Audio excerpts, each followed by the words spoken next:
Nous bénissons les noms du Seigneur. Je suis votre bien-aimé le frère Gauthier Kumbupoba de l'Assemblée des élus de Paris, comme vous le savez. Pour ceux qui ne me connaissent pas, je me présente. Le frère Gauthier, apôtre Gauthier. J'ai commencé depuis le dimanche avec un thème poussé par le Saint-Esprit.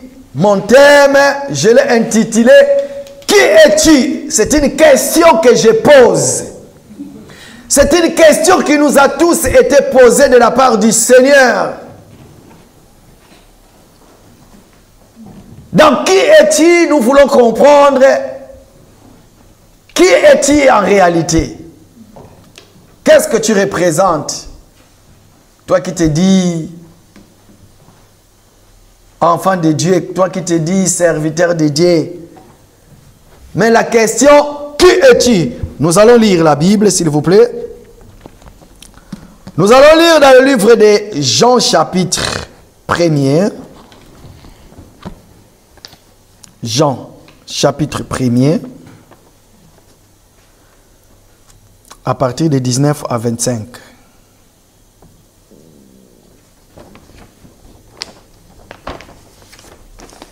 Jean, chapitre 1er, à partir de 19 jusqu'à 25. Alors la Bible dit, voici les témoignages des gens. Je vais expliquer directement. Voici les témoignages des gens. Lorsque les Juifs envoyèrent de Jérusalem des sacrificateurs et des Lévis pour lui demander, toi, qui es-tu? C'est ça notre thème. Il déclara et ne le nia point. Il déclara qu'il n'était pas le Christ et qu'ils lui demandèrent, quoi donc? Es-tu Élie? Et tu dis, je ne le suis point. Es-tu le prophète? Et il répondit, non. Ils lui dirent alors, qui es-tu? Afin que nous donnions une réponse à ceux qui nous ont envoyés. Que dis-tu de toi-même? Verset 23, voici la réponse des gens. Moi, dit-il, je suis la voix de celui qui crie dans le désert. Aplanissez le chemin du Seigneur, comme l'a annoncé Élie le prophète.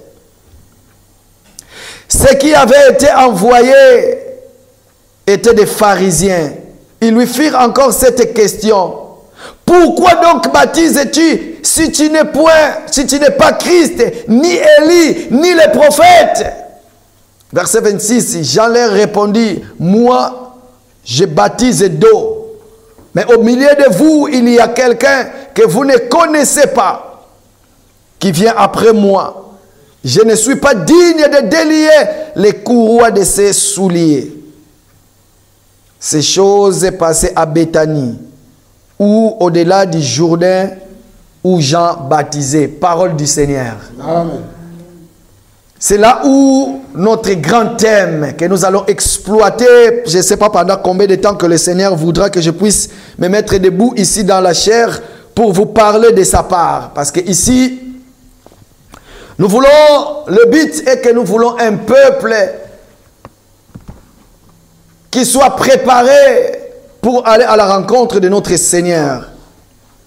Comme je l'avais dit le dimanche passé, bien-aimé dans le Seigneur, le monde est en train de traverser un moment très difficile.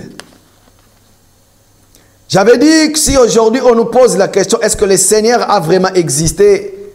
Ça sera difficile pour nous les autres de renier la parole de dire qu'il n'a pas existé, que Jésus n'est pas Seigneur. Ça sera difficile pour nous. Mais pourquoi? Parce que nous avons vu sa main puissante dans nos vies de tous les jours. Le but de cette question, c'est pour que nous puissions nous examiner.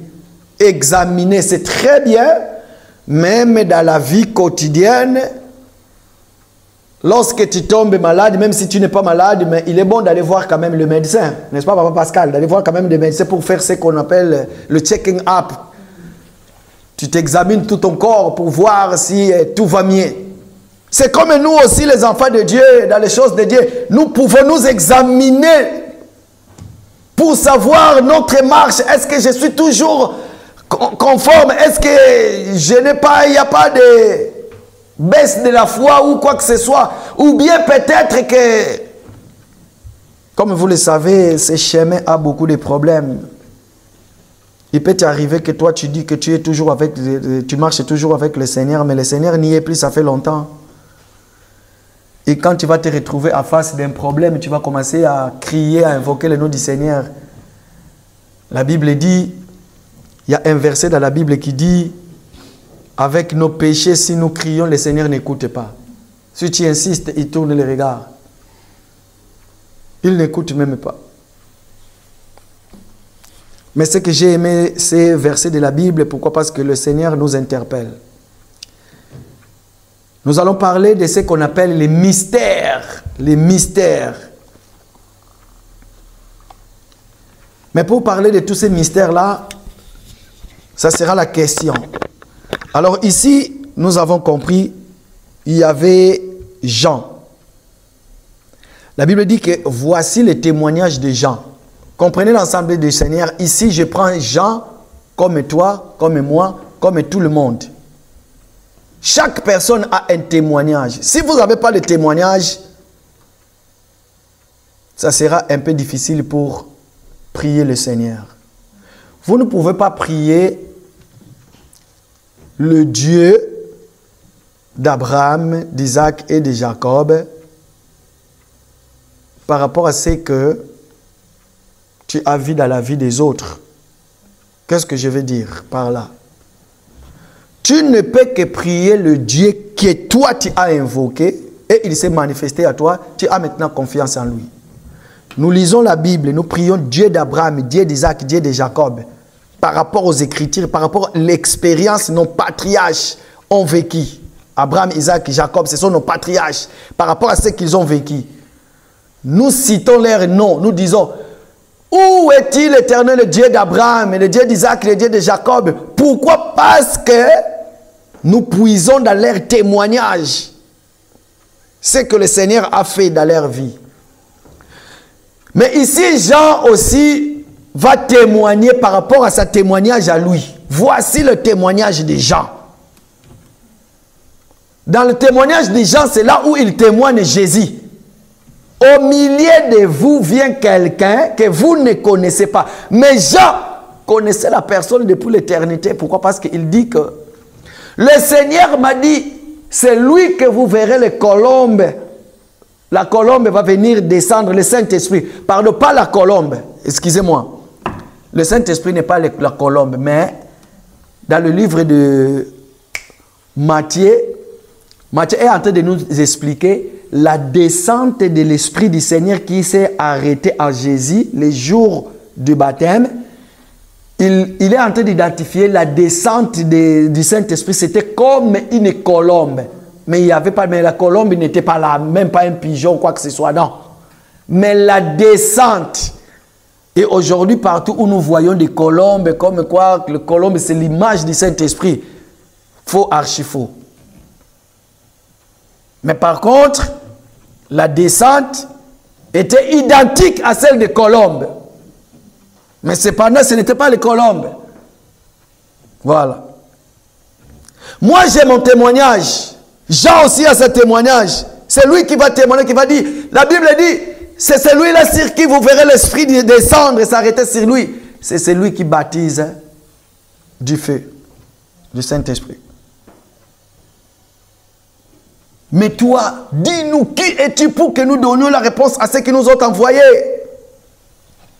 Écoutez, parmi les gens qui ont envoyé ces pharisiens, il y avait des docteurs de synagogue, les sadducéens, les pharisiens, qui ont envoyé les gens pour aller questionner. Qui ont envoyé les pharisiens pour aller questionner Jean. Comprenez-le que le diable aussi a ses acolytes à lui, les démons. Quand tu vas crier le nom du Seigneur, ma sœur, ils vont poser la question. Qui es-tu pour que nous donnions la réponse à ceux qui nous ont envoyés? En ce moment-là, ma sœur, toi tu diras, je suis la voix de celui qui crie et le Seigneur écoute sa prière. Pourquoi? Parce que quand toi tu vas invoquer le nom du Seigneur, les démons vont sortir. Les démons vont dire, oui, nous te connaissons et nous connaissons le nom que tu as cité. Parce que si les démons te connaissent, ils savent qui es-tu, qui habite en toi. De peur que quand tu vas chasser les démons, au nom de Jésus te quitte, les démons vont dire, nous connaissons Jésus, nous connaissons Paul, nous connaissons Pierre. Et toi? Alors la question, voici le témoignage de mon frère et ma sœur. Qui es-tu? Jean était dans le désert. Il était en train de crier. Comprenez ma sœur, mon frère, c'est quoi le désert? Le désert, c'est une terre qui a été frappée par le soleil. Il n'y a pas d'eau. Il n'y a que des poussières. Il n'y a que des cailloux, des pierres qui sont vraiment chauffées. Et dans le désert, la majorité, il n'y a que des scorpions. Maintenant, il y a une chose. Jean va se retirer de la ville. Il va aller dans le désert. Il va commencer maintenant à crier. Or que cet geste que Jean était en train de faire, Jean était en train de crier au milieu des païens qui n'avaient pas le baptême du Saint-Esprit. Parce que tout homme qui n'a pas le baptême du Saint-Esprit, il est une terre déserte. Mais par contre, une personne qui a reçu la pluie en lui, qui a reçu le don du Saint-Esprit, c'est celui-là qui n'est plus désert. Tu peux être debout, bien habillé, tu marches, mais si tu n'as pas le Seigneur, tu es désert. Terre sans forme, là où il y a des scorpions, il y a tout. Jean était en train de crier. C'est comme aujourd'hui, on peut nous poser la question. Frère Gauthier, qui es-tu? Pourquoi prêches-tu?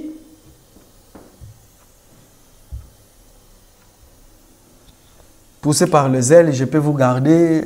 Et j'ai dit, je suis l'apôtre, par vocation, par le Seigneur. Et maintenant, lui-même le Seigneur, quand il me regarde, qu'est-ce qu'il dit de moi? Bien-aimé dans le Seigneur, que dites-vous de vous-même? Qui êtes-vous?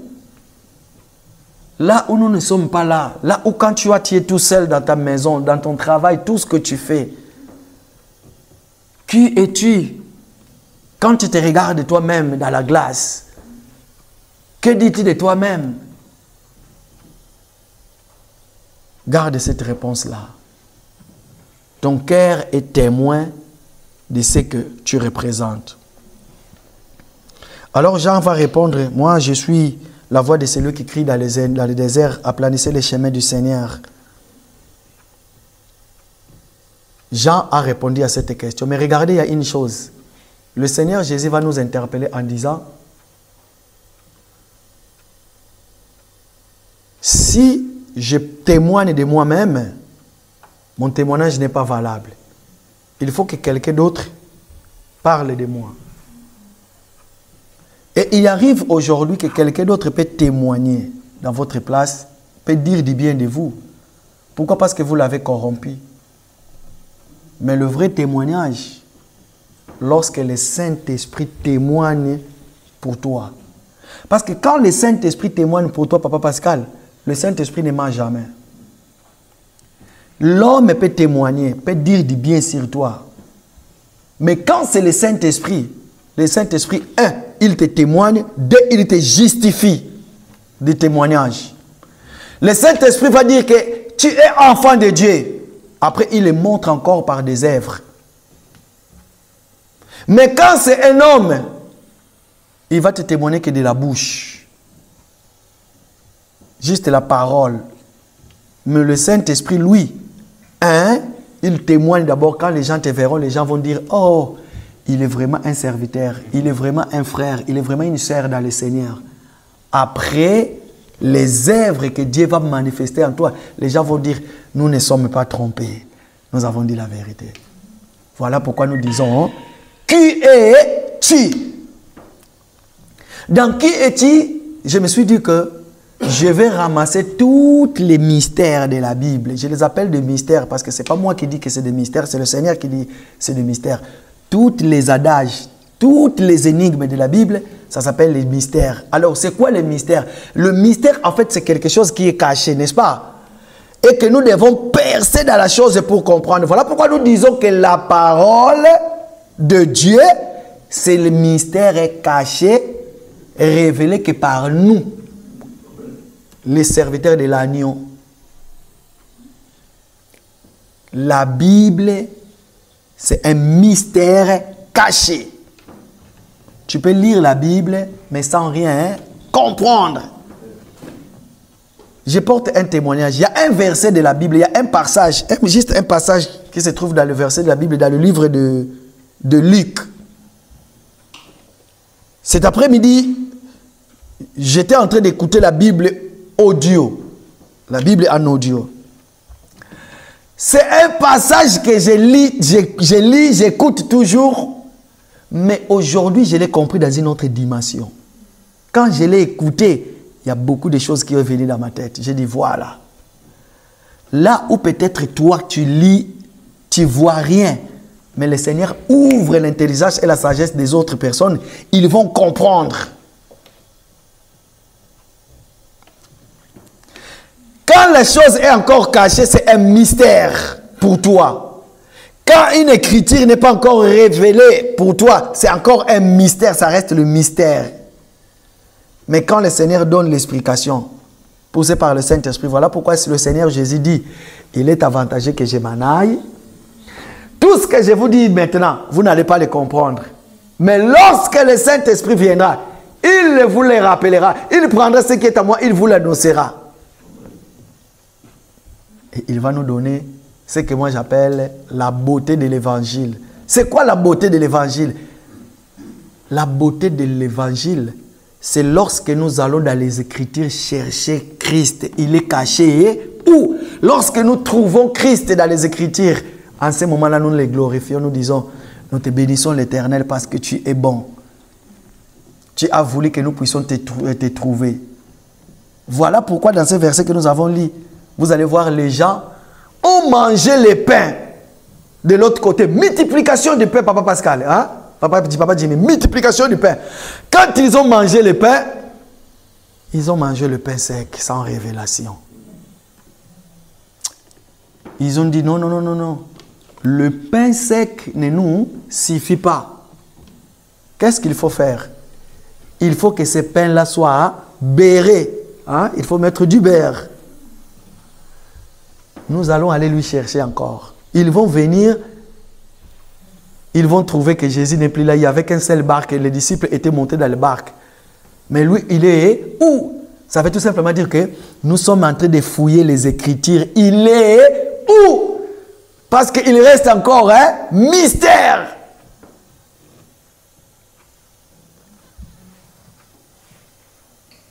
Nous ne pouvons pas ajouter, nous ne pouvons pas enlever. Quand ils vont commencer à chercher et quand ils vont trouver Jésus maintenant de l'autre côté avec les disciples, tellement qu'il est omniscient. Quand on dit qu'il est omniscient, ça veut dire qu'il connaît tout. J'aime bien ces versets de la Bible qui dit, hein, la parole n'est pas encore montée dans mon cœur, mais ô Éternel le connaît déjà. Pourquoi? Parce que lui, il connaît, lui, il habite dans nos cœurs. Tu n'as pas encore dit, écoutez, quelques secondes avant même que tu commences à prier, le Seigneur sait déjà ce que tu vas demander. Pourquoi? Parce que lui, il habite ton cœur. Il sonde le cœur. Or que quand il sonde le cœur, ça veut tout simplement dire parce que ton cœur est la maison du Seigneur. Tu es le temple de Dieu. Mais si Dieu habite en toi, ça veut dire qu'il connaît tous tes soucis. Hein, Papa Jimmy?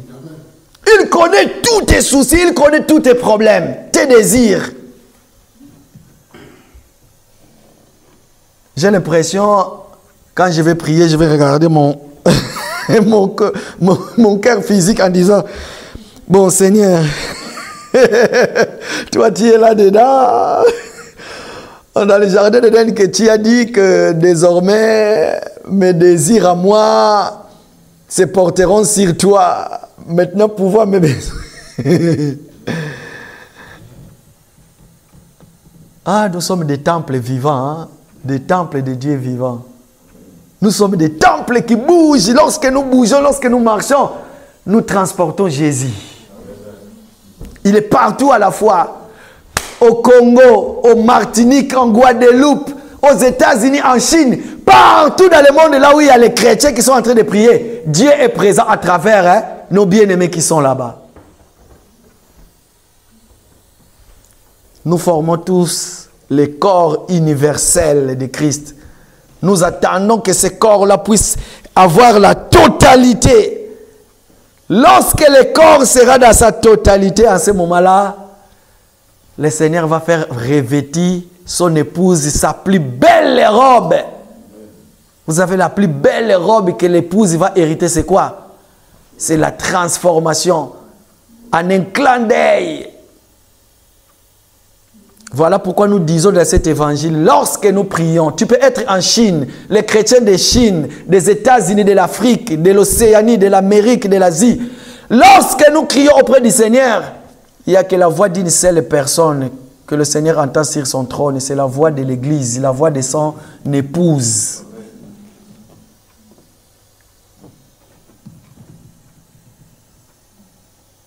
Ah, j'aime l'évangile.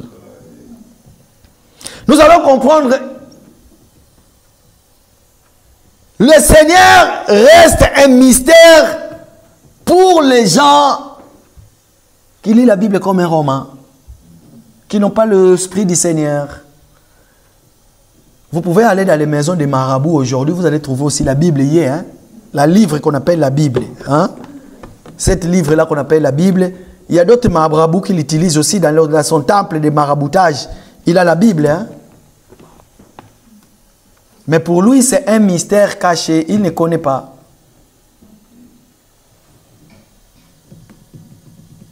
Mais pour nous, écoutez ce que la Bible dit. Nous allons lire. Luc. Pourquoi nous parlons de cela? Les énigmes, les paraboles. Ici, je parle de paraboles, ce sont des mystères cachés. Jésus utilisait des paraboles pour cacher la vérité aux gens qui ne lui appartiennent pas. Et lorsqu'il était avec ses disciples, il leur révélé que c'était moi. Je me cache dans les Écritures, c'est vous maintenant de me trouver. Nous allons, Luc chapitre 8, à partir du verset... Écoutez, nous allons les trouver. Luc chapitre 8. Je crois qu'à partir du verset... À partir du verset 10. Écoutez. Écoutez, Jésus dit... Il vous a été donné de connaître les mystères du royaume de Dieu. Pourquoi il dit cela? Pourquoi? Parce qu'il était question le parabole du sémère. C'est ça que je vais parler le dimanche, le parabole du sémère. Le parabole du sémère dans la doctrine, tout le monde prêche dans la doctrine. Ah, tu es une terre qu'on a jeté la sémence. Ah, tu es comme ça. Maintenant, nous allons monter encore dans la révélation et dans la connaissance, sonder les Écritures, chercher encore Jésus dedans.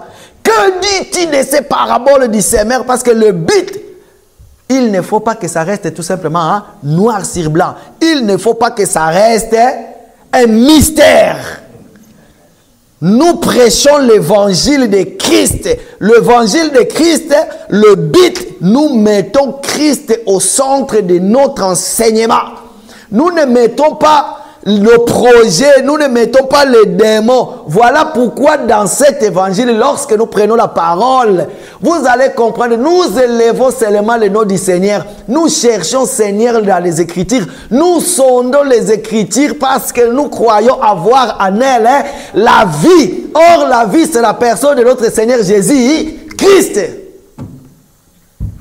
Dans les Écritures, il ne s'agit pas que, parce que j'ai besoin de l'argent, allez, non, tu as besoin de l'argent, va travailler. Dans la Bible, dans l'Assemblée du Seigneur, comment on appelle ça?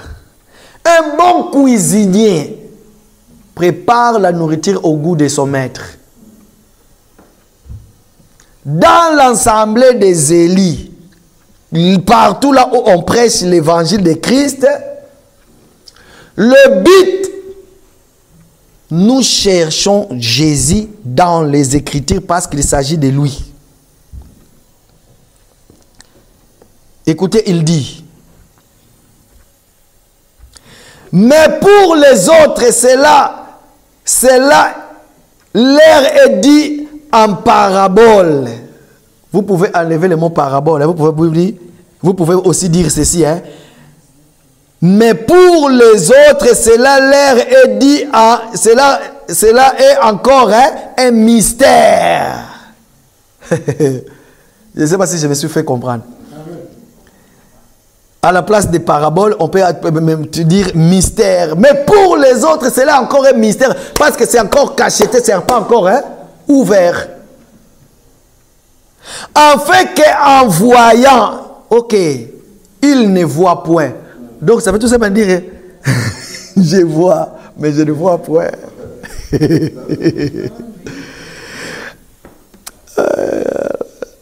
en entendant, mais je n'entends rien. J'entends les gens chanter, mais je n'entends pas. Je ne comprends pas c'est quoi la chanson. Et ils ne comprennent point. Donc ça veut dire que il peut y avoir, j'ouvre ma Bible, je tombe sur un verset là où c'est mystère caché, croyant voir Jésus, mais or que ce n'est pas lui.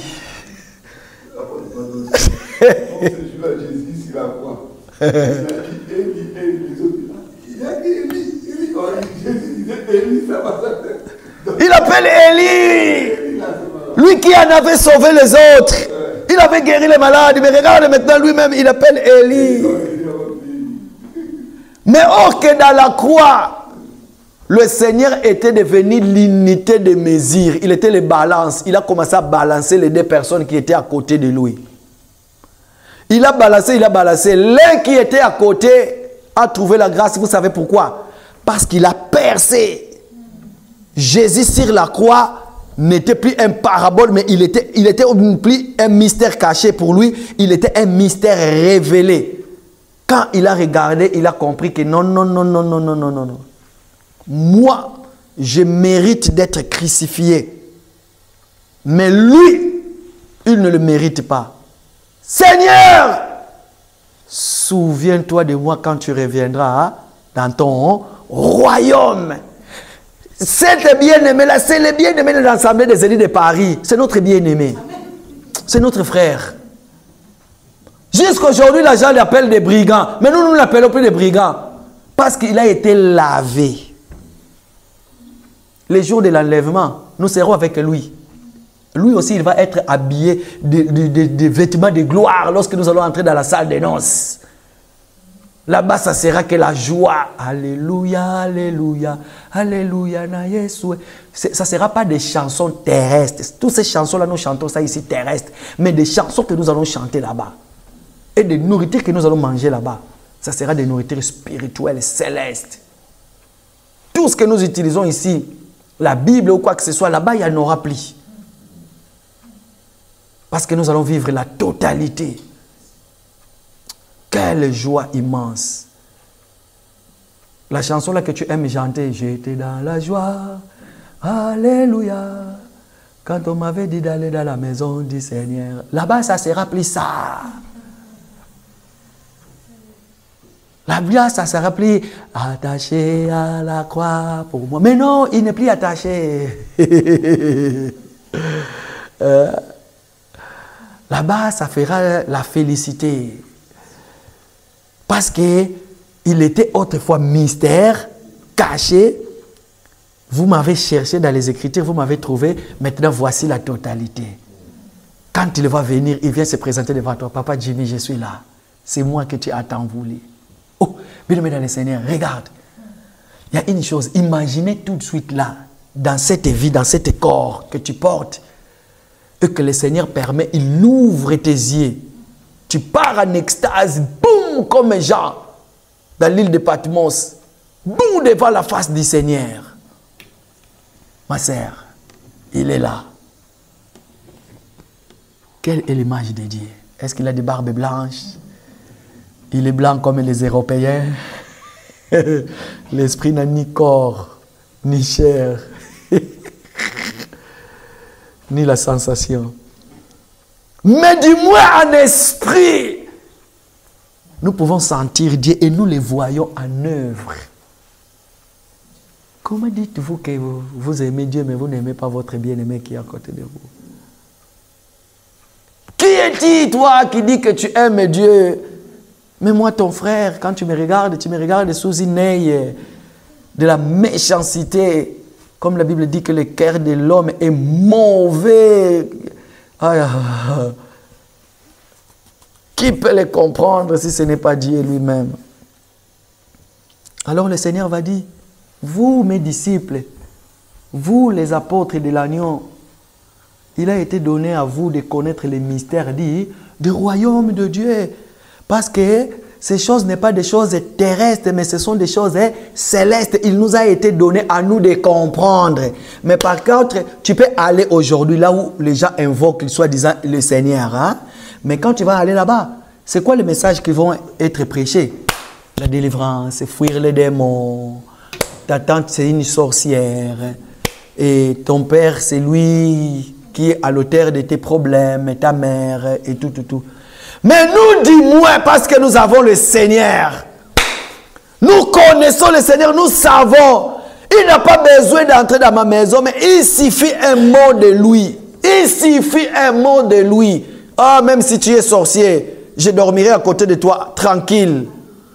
Je n'ai pas besoin de prier dans tous les mouvements pour faire peur aux gens. Parce que j'ai vu, c'est un sorcier. Non! Je te bénis le Seigneur, notre Dieu. Toi qui nous donnes le sommeil, tu as créé la journée pour le travail, pour que les gens puissent se mettre en mouvement. Et la nuit, pour que le corps physique et l'esprit puissent se reposer. Béni sois-tu, toi qui m'as accordé que je puisse avoir le sommeil pour dormir. Dorme avec moi. Tranquille. Même lui-même, les sorciers qui est à côté de toi, quand il entend ce genre de prière, il va dire, mais pourquoi il n'a pas chassé les démons? Pourquoi il n'a pas lié tous les démons? J'ai lié tous les démons de mon quartier. Aujourd'hui, vous n'allez pas voler à cause de moi. Pérez parce que tu es dans la peur.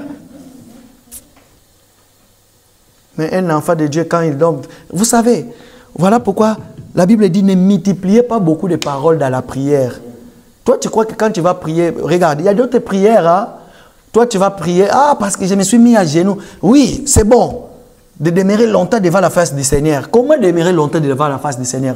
À genoux en train de prier. C'est ça, demeurer longtemps devant la face du Seigneur.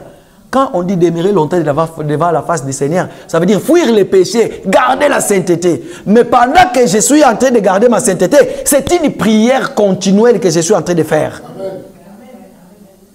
Et quand je vais dormir, peut-être que je n'ai pas besoin de faire 10 minutes.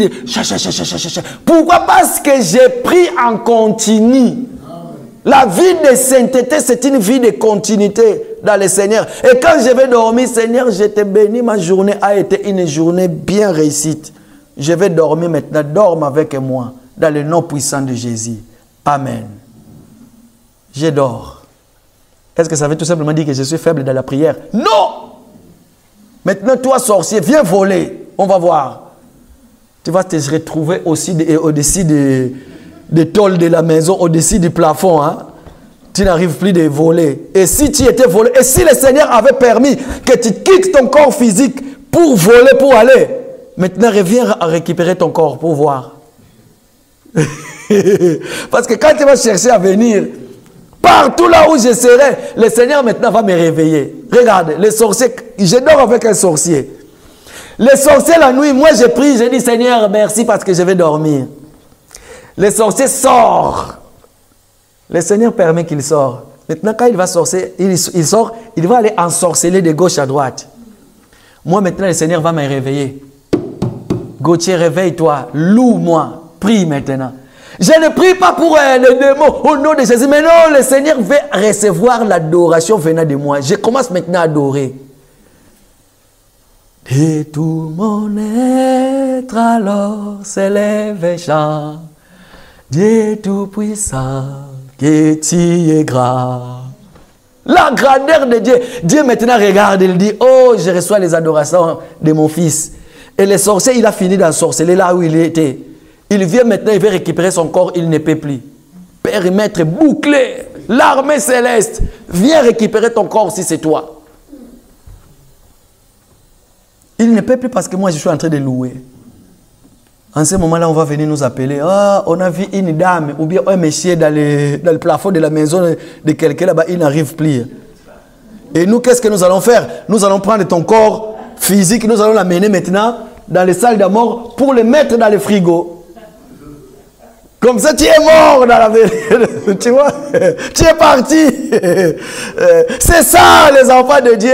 N'ayez pas peur. Ne faites pas de prières de grimaces. Surtout, un conseil. Surtout, si on vous a dit qu'un tel, c'est un sorcier et que vous voulez dormir, dormez à l'aise. Ne nous montrez pas que, bon, comme il est sorcier, maintenant je vais crier. Éternel notre Dieu. Non, même les sorciers, c'est que tu as peur de lui. Mais comme toi, tu es sorcier, ok. Ah, il est sorcier, ok. Ah, ok. Bon, Seigneur, on nous a dit qu'il y a un sorcier. Mais moi, je sais que je suis ton fils. Quand je vais dans les Écritures, je te cherche. Tu te fais trouver. Tu ne restes plus un mystère caché. Maintenant, moi, je vais dormir. Je sais que dans la spiritualité, les sorciers sont au niveau le plus bas dans la spiritualité. Hein? Un enfant de Dieu, il est au-dessus. Les sorciers, ils sont au niveau le plus bas. Il y a d'autres prières, je vais les faire en intérieur pour que toi, tu n'écoutes pas. Parce que si le sorcier l'écoute, de peur qu'il puisse envier ma prière, qu'il puisse se convertir. Je le fais à l'intérieur. Pour que tu comprennes que je suis un enfant de Dieu, je vais prier, je vais dire, Seigneur, je vais dormir, dorme avec moi, au nom puissant de Jésus, Amen. Allez, quand je dors maintenant, je commence à prier au-dedans de moi. Oh Yahweh, c'est lui qui est à côté de moi. Il a le même corps que moi, mais il n'a pas le même esprit que moi. J'ai l'esprit plus supérieur que lui. Toi là, je te parle maintenant à l'intérieur de moi. Aujourd'hui, tu ne vas pas voler. Et si tu sors, viens récupérer ton corps, je te verrai. Sachez-le que le sommeil des justes, hein? Et quand un juste dort, le Seigneur reçoit l'adoration. Parce que tu es juste. Quand tu dors, le Seigneur regarde et il dit, ah, papa Jimmy, mon serviteur, dorme en paix. Ah, frère Gauthier, j'aime bien quand tu ronfles. Parce que tes ronflements-là, c'est comme des chansons qui montent vers moi. Oh Dieu! Et ces choses, Dieu a révélé cela à nous. Parce que jadis, c'était des mystères cachés. Tous nous avons eu peur. Nous avons eu peur. J'ai un témoignage. Les internautes, excusez-moi. Normalement, dans cet évangile, nous ne parlons pas de nous-mêmes. Vous savez, nous, quand on était petits, quand on grandissait, mon père me disait, Gauthier, le jour où je serai plus en vie, je ne sais pas qu'est-ce que vous allez devenir. Surtout ici au pays, ne venez plus. Trop de sorciers. Ne venez plus. Mais aujourd'hui, depuis qu'il est parti, depuis 2016 qu'il est parti, je voyage tout le temps au pays. Et quand je suis au pays, quand je dors, tranquille. Pourquoi? Parce que quand il disait cela pour moi, il disait cela humainement par là. Mais moi maintenant, je réalise le Dieu que j'ai pris, le Dieu qui m'a délivré, le Dieu qui m'a protégé depuis le jour de ma naissance. Imaginez depuis le jour de ma naissance, dans l'hôpital, je pouvais mourir comme les autres. Mais Dieu n'a pas permis que je meure. Jusqu'à aujourd'hui, regarde l'âge que tu as. Beaucoup de gens que tu es né avec, même jour, même date, même minute, même seconde, il y en a qui te sont pris en vie. Mais pourquoi Dieu t'a regardé? Pourquoi Dieu t'a regardé? Parce que tu as un témoignage. Dieu veut que tu puisses les retrouver dans sa parole. Tout ce qui était mystère caché pour les autres, même ceux qui sont morts. Mais pour toi, ça y est, Dieu veut que cela soit un mystère. Hein? Révélé. C'est plus un mystère. D'ailleurs, quelque chose qui est révélé, c'est plus un mystère. Nous allons continuer dans cette attitude jusqu'à ce que le Seigneur, hein, qu'il plaise au Seigneur, qu'il vienne nous chercher, que nous puissions partir. Nous qui sommes là dans l'ensemble, les jours où nous allons faire le vote fast, parce que nous voulons pour prier, nous serons vraiment le cible numéro 1 du diable.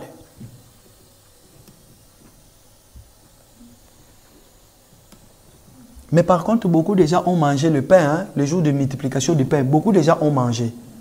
Et parmi ces gens-là qui ont mangé le pain, ce sont eux qui sont venus encore aller chercher le mystère caché. Parce que le mystère caché, c'était lui-même Jésus. Et quand ils l'ont trouvé, le Seigneur a dit, maintenant, il faut manger mon corps et boire mon sang. Tellement qu'ils n'ont pas vu le Seigneur, ils ont compris autre chose. Comment nous allons te manger, toi, un humain par là. Ok, Jésus disait, hein, écoutez ma parole, soyez enseignés et mettez-les en pratique. C'est ça le Seigneur disait. Mais ils n'avaient pas les oreilles pour entendre et pour comprendre. Ils n'avaient pas les yeux pour voir. C'est ça qu'il dit ici. Ils n'ont pas les oreilles pour entendre. Le Seigneur a dit, mangez mon corps, buvez mon sang. Physiquement parlant, est-ce que nous pouvons faire ça? Si Jésus est de notre époque, physiquement parlant, s'il entre ici, bon, vous êtes en train de prier, c'est moi Jésus maintenant, j'entre. Allez, prenez mon corps, mangez-le. Nous n'allons pas le faire. Mais parce que quand il parlait cela, ce n'était que, prenez ma parole. C'est le véritable pain qui est descendu du ciel. Déchirez-les, partagez-les, mangez-les, mettez-les en pratique. C'est ça que nous sommes en train de faire. Que le Seigneur bénisse sa parole. Dimanche, je vais continuer. Nous allons parler de cela et puis nous allons nous mettre dans la prière. Nous sommes en train de préparer une série de jeûnes et prières. Ah, nous voulons montrer encore, nous voulons maigrir encore, parce que tous nos projets là, que nous avons déploré, Seigneur, à la fin de l'année, nous avons voulu voir ça. Maintenant, nous sommes qu'au début de l'année. Nous avons la tête courbée. Merci, merci Jésus.